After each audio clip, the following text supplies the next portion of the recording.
Welcome to the Board of Commissioners meeting. Please rise for the Pledge of Allegiance. Pledge allegiance to the flag of the United States of America and to the republic for which it stands, one nation, under God, indivisible, with liberty and justice for all.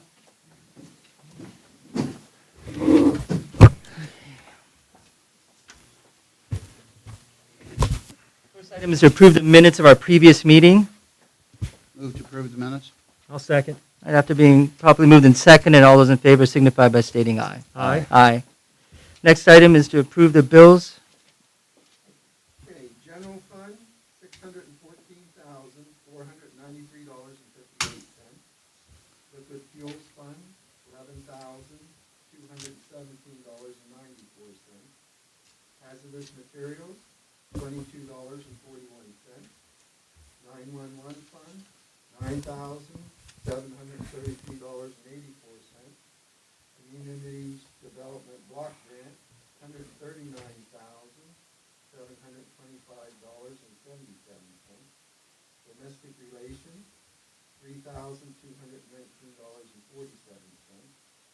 Children and Youth Services, $356,694.95. CARES Act Reserve, $1,264,221.42,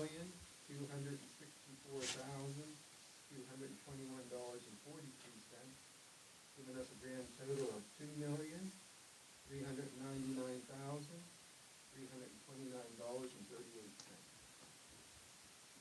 Move to approve the controller's report as submitted.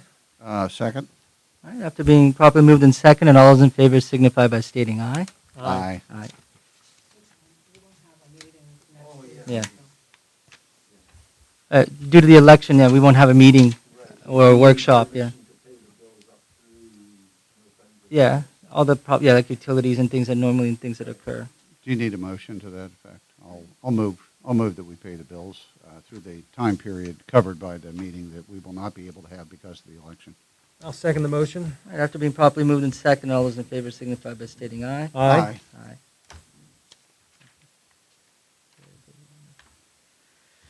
Next item is personnel.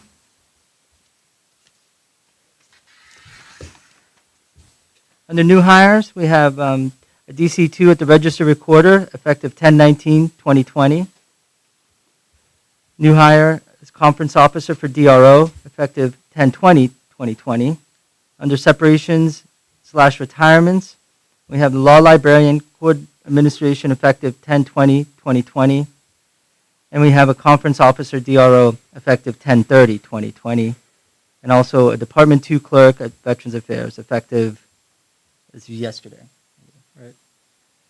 Would point out that the court administrator that is retiring has been with us a very long time.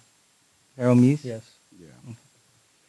Transfers, we have part-time corrections officer to a full-time corrections officer, effective 10/18/2020. And we have a part-time corrections officer at the jail to full-time corrections officer at the jail, effective 10/21/2020. We do have FMLA, intermittent leave, effective 10/29/2020 for up to 12 weeks for an employee. Family Medical Leave Act. Okay. Is there a motion to accept the personnel changes? So moved. Second. All right, after being properly moved and seconded, all those in favor signify by stating aye. Aye. Is anyone here for public comment?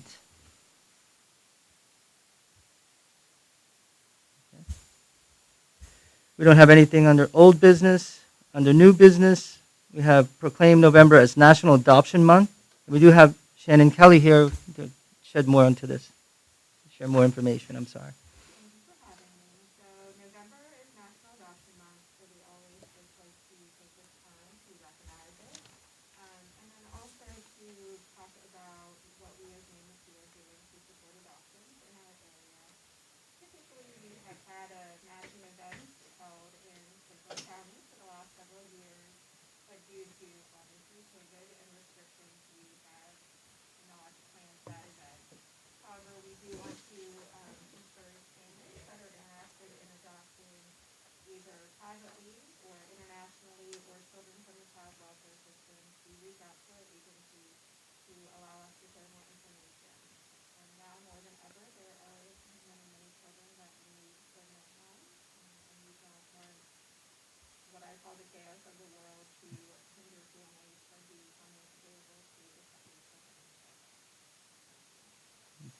Thank you. And I'll read the proclamation. Every child deserves a loving, nurturing, and permanent home. Sadly, at any given time, there are approximately 13,000 to 15,000 abused and neglected children in the care of Pennsylvania's foster care system.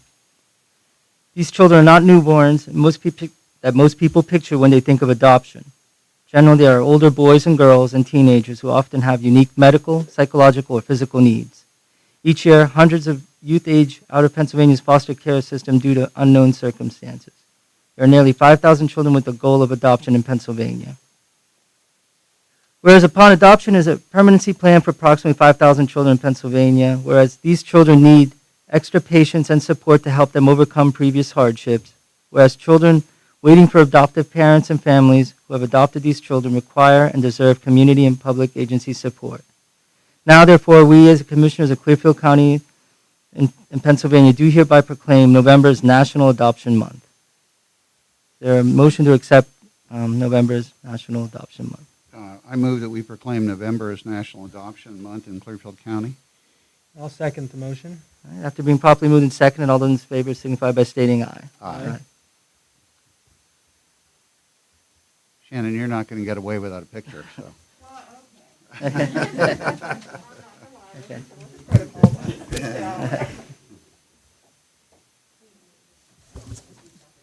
Thanks, John. I was signing papers, so thanks for saying that. That's fine. Do you want to hold it? Do we have? Yeah. Okay, yeah, see, it's lovely.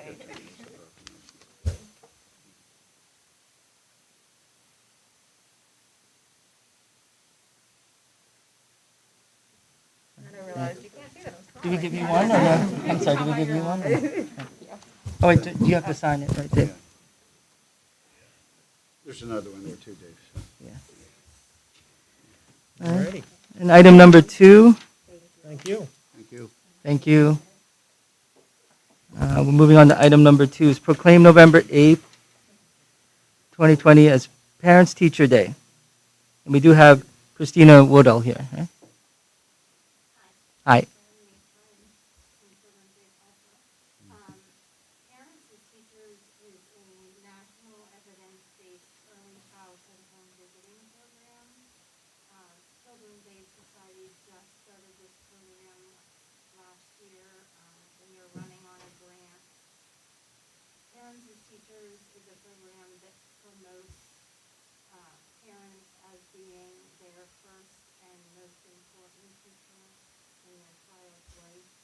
And they took November 8th just to nationally celebrate. Worthy cause. Yeah, very worthy cause. Thank you for. Yeah, Christina, I would think this year with the COVID pandemic, we've learned anything, it's parents are teachers, Yeah. particularly with earlier in the year the schools having shut down. So, thank you. Well, I'll be happy to make the motion to proclaim November 8th, 2020 as Parents as Teachers Day in Clearfield County. And I will second it. All right, after being properly moved and seconded, all those in favor signify by stating aye. Aye. Aye. Oh, yeah. Sure, yeah. Why not? Sure, get up there.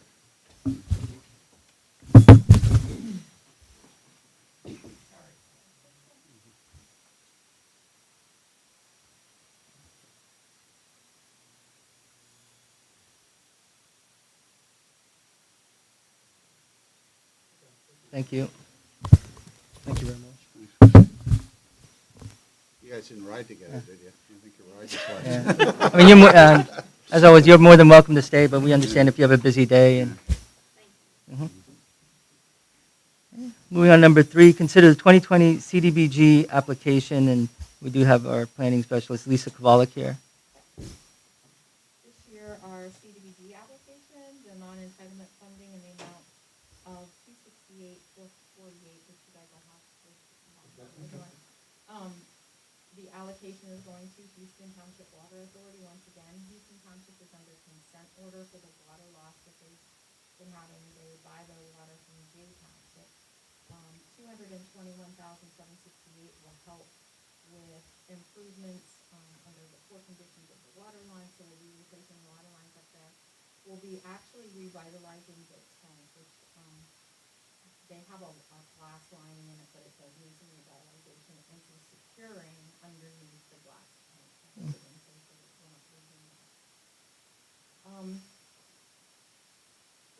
$20,680 of that will stay here within the county for the administration of the grant, so that rate base will go out to things such as labor, guidance, and that type of stuff.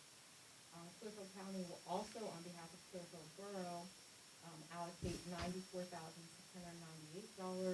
for a flood project on stormwater and street improvements in the west side area, and $20,787 for administration. This will address residents of Clearfield Street in Clearfield Borough from Sold Avenue to Turnpike Avenue. Those experiencing water runoff. What they're using for the storm line there is the old sewer line, of which it was clay and has collapsed and leaks have gotten into. And they spend an enormous amount of time trying to assist the residents there. As a matter of fact, doing the LMI study, there were actually like water lines, pumps coming out of basements, and the water lines going across the sidewalks and out into the sewer stream, so the stormwater stream. So much needed and will help prevent some potential hazards there for the borough. In Lawrence Township, they're putting another $107,365 to storm sewer again, street improvements in the Kerr area, which will kind of finalize the Palmer, Patton, and Kerr Avenue flooding over in the Kerr district. $25,567,000 of that will be used for program administration. Today, what I asked for is a resolution confirming those amounts and that application that the county has placed me in charge of the Cdbg, and I have followed all of the rules and regulations of the required documents for doing such by the county's community development. So that's the first resolution. And then the second resolution, which would be resolution number 7, is for a fair housing resolution, which is also required. And each year I'm appointed as the fair housing resolution officer. This year our activity for fair housing, we took from the clearing list those that are receiving assistance for their housing and sent them a fair housing brochure from Southwest Law. That brochure helps them in identifying what discrimination is, what types of discriminations there are. Right now, the hot topic for fair housing is sexual assault and discrimination. So we have that out there, and there are some ongoing investigations in our neighboring counties for that type of fair housing violations. And so that would be the second resolution that I would ask you to pass, is for the fair housing resolution officer. The final, not a resolution, it has to be stated that we do abide by the minority-based and women-based enterprises, as well as Section 3, offering jobs to those qualifying as MDEs and WDEs. We have set a target of $21,192 of our 2020 allocation, and $12,715 to meet with women-based enterprise goals. And that is the final piece for CDBG. So you need Yeah. you need us to vote on two things, the application and then the resolution, correct? All right, well, I'll make a motion on the 2020 CDBG application, that we approve that. And I'll second that. All right, after being properly moved in second, all those in favor signify by stating aye. Aye. Aye. And then resolution 6? Fair housing, the fair housing. Okay, I'll make a You said 7. 7. Yeah, okay, 7, okay. I'll make a motion that we pass resolution 7, that Lisa Kavalik be appointed fair housing officer for, is that correct, Lisa? Fair housing officer for Clearfield County, as to all fair housing issues within our purview. I'll second. All right, after being properly moved in second, and all those in favor signify by stating aye. Aye. Aye. And the last item, that's it? That was just No, for, that's just the state. Okay, we don't Rules get for state. minority-based that's been announced. Okay. All right, now moving on to number 4, consider resolution 8, 2020, reactivating and reorganizing the redevelopment authority for Clearfield County. And this was also to deal with the blight issue, mostly? Yeah, okay. So today I am in front of you respectfully asking the reactivation and reorganization of the Clearfield County Redevelopment Authority. The Redevelopment Authority was created in 1975, and is still on the books with the state, Department of General Services or Commerce. There hasn't been an authority acting on such behalf. So for some time now, there's been a need for the redevelopment authority. Back in 2006, our comprehensive plan identified the need to support efforts to restore an adequate supply of housing. Now more than ever, we are seeing a shortage of housing throughout the county, and that was identified back in 2006 when we created the Redevelopment Authority. Again, in 2011, Clearfield County conducted a housing needs and market assessment study. Committee members were represented across municipalities, developers, and organizations with the input from 23 of our 50 municipalities. At the time of that housing needs study, they identified 323 related properties, some of which have been addressed by the county planning office. We've addressed commercial properties as well as housing properties. And as you know, as well as I do, much better to help revitalize those properties prior to taking them down and taxes for our community. And then in 2014, the county commissioners appointed a blight task force team to help identify the most appropriate strategies in addressing the growing problem of blighted properties.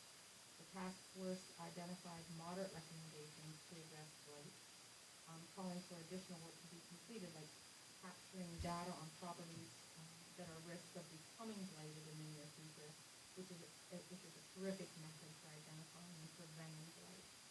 To this point, it's apparent there is no entity to follow up on such tasks and making those identifications and putting those in line. So, with the reactivation of the Redevelopment Authority, Clearfield County will have an arm to promote and provide remediation of blight revitalization for our communities.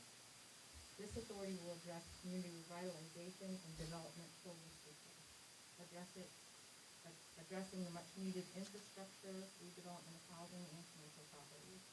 That will work together with municipalities on advanced planning, redevelopment of their communities, and promoting public health, safety, and prosperity in the county.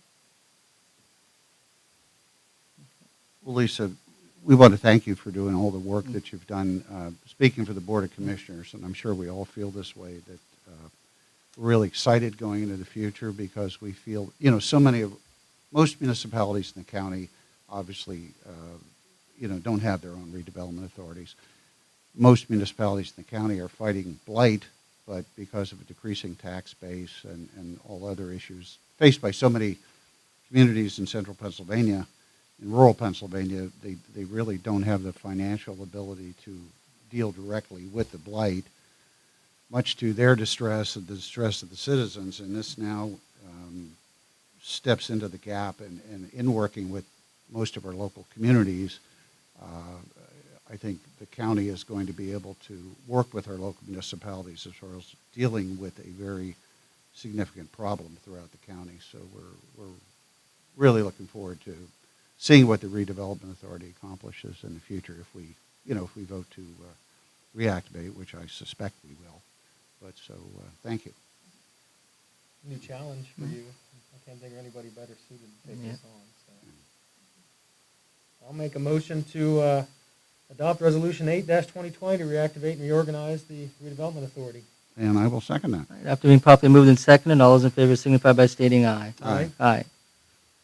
And number 5, consider MOA with DOS and CIS. And could somebody please Yes. explain those acronyms? This is the Center for Internet Security, and it's a program being put on through the Department of State, and this is for monitoring, 24/7 monitoring that the state will help provide and implement. I believe they've already been in touch with Mr. Curry and have gotten the firewalls and everything set up, and this is just an agreement. Those services will be provided free of charge, provided we just assist with the installation and some of the logistics work. So that has been reviewed this morning and is ready for your consideration. Okay. Well, I'll be happy to. Ed, actually, you did forward us a copy of this, a draft of this at one point earlier, Heather, so I'll be happy to move that we approve the MOA with the DOS and the CIS. I'll second the motion. All right, after being properly moved and seconded, all those in favor signify by stating aye. Aye. Aye. And number 6 is consider amendment to the Claudia Crook purchase of service agreement, and that's with CYS for the financial, specialist with them. Helping us with the reporting. We entered an agreement with her on October 6th. After we entered that agreement, we were able to, she was to do on-site technical assistance and training. She is able to do some of that off-site and utilize technology so she doesn't have to travel up, which is going to save, obviously, time and money for both. So this is an addendum just stating that she is able to now provide both on-site and off-site technical training, and that will be based upon the request of CYS for how much they need to utilize her. So that has been, again, prepared and approved this morning for your consideration. Okay. I'll make a motion to accept the amendment to the purchase of service agreement with Claudia Cook. I'll second that. All right, after being properly moved in second, and all those in favor signify by stating aye. Aye. Number 7, liquid fuels allocation, Brady Township, for $5,643.14. I'll move that we approve the liquid fuel allocation to Brady Township in the amount of $5,643.14. I'll second. All right, after being properly moved in second, and all those in favor signify by stating aye. Aye. Number 8, approve the holiday schedule for 2021. It's hard to believe the year's almost passed. So. In some ways. In some ways. Yeah. And we have a copy of that for the press. If you. I'll move to approve the 2021 holiday schedule as presented. Second. All right, after being properly moved in second, and all those in favor signify by stating aye. Aye. Aye. Aye. And number 9, the CARES grant funding. As you're aware, we've finished our first round. We're leaning towards doing a second round, and we're looking into giving out more money to local businesses, municipalities, and 501(c)(3)s entities, non-for-profits. Maybe, if you'd like to expand more for my fellow commissioners. Yeah, we did finish up the first round. Just about all that's handled now. I do want to thank some people. Paul McCloskey from Clearly Ahead in particular, who was really helpful as we went through that process. And we learned a lot. I think, it was a new process for all of us. And we're going to continue along those same lines. There may be some slight changes to it, but the overall procedure will be pretty similar. And I think we can announce that we're going to partner this time with the Launch Box of Penn State Du Bois. That's nothing against Clearly Ahead. We just wanted to kind of spread it around a little bit. Launch Box had indicated they wanted to do this partnership even before. So I met with them yesterday. They're very excited. They understand what we're doing. And we're looking forward to getting that rolling. We're not sure when the window is going to open, but I suspect we'll probably have an announcement by the end of the week. Would you agree with me, gentlemen? Because we definitely want to jump on it. The key for the public is we're not going to have a big window of time. We have to have this money spent by the end of the year. So whatever we do, we're going to have to turn it around fast. The good news is, having been through it once, it should be a little bit easier this time. Also want to thank Corey, who's here from ZA, who's been invaluable in helping guide us through this process and keep us, as I've told everybody, your job is to keep us between the guardrails. And I know there's a lot of room in there, but I don't think we ran off the road, and that's a credit to you. So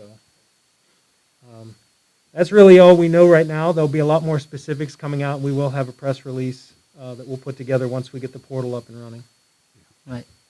And we also look on our website. When we put on our It'll be on website, our it'll website, be on our it'll be on website. Launchbox's We're website. gonna, We're make gonna announcement, like we did press last time. release, and We're going to splash it out as much as we can.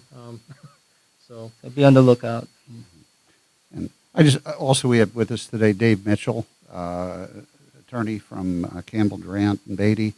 I hope I got the names in the right order. Dave has also been helping. He came with Corey today. He prepared the templates for a lot of the agreements that we have presented to folks that accompany the grants that we've been awarding for their execution.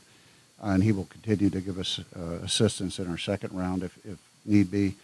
The thing I'd like to reemphasize, and I believe Dave mentioned this initially, the first time through, we realized there were a lot of bumps in the road. We were learning the obligation was thrust upon us very quickly, and we were learning as we were going. Our emphasis was on trying to get the money out as quickly as we could. I would note we wish it could have gotten out there a little bit quicker into the community, but I would also note we actually beat most other counties in the state as far as getting the money out, at least by a week or two. The other thing, too, is we do understand there were some communication issues the first time through. One thing also we want to emphasize to folks is please, if you have any questions, concerns, whatever, we are always available to talk to you. So please, and I'm not, understand, communication is a two-way street. That's 50% our doing as much as anybody else's. So, but please don't be afraid to talk to us about if you have questions, if you have concerns, if you have just something on your mind in regard to the whole process.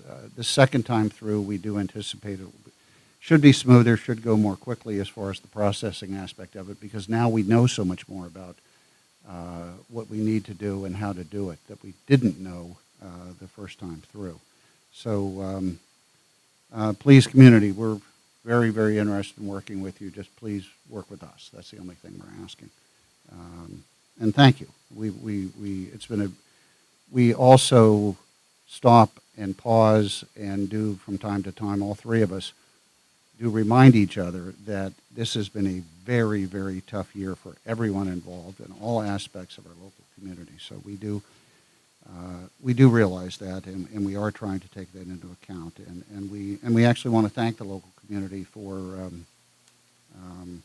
their toughness in making it through most of this year. It has been a very rough year. Yes, thank you. Number 10, moving on, we're not going to have our November 3rd meeting that normally we would schedule because of the election. And then speaking of the election, just please, if you're receiving ballots, follow the instructions, because, we really need your vote to count.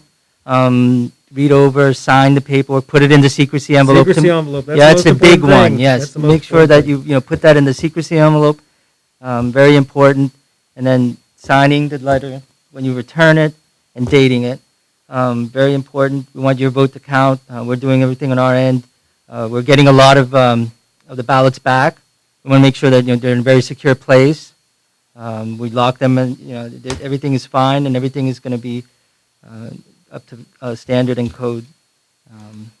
Just make sure that the election is fair and runs smoothly. Today's the deadline for mail-in applications, and by the time he puts to print, it'll be gone. So I don't know that we need to mention that, but I do want to mention that if people do apply, that they need to get it in as soon as possible, and that they can always bring it down here and hand it in.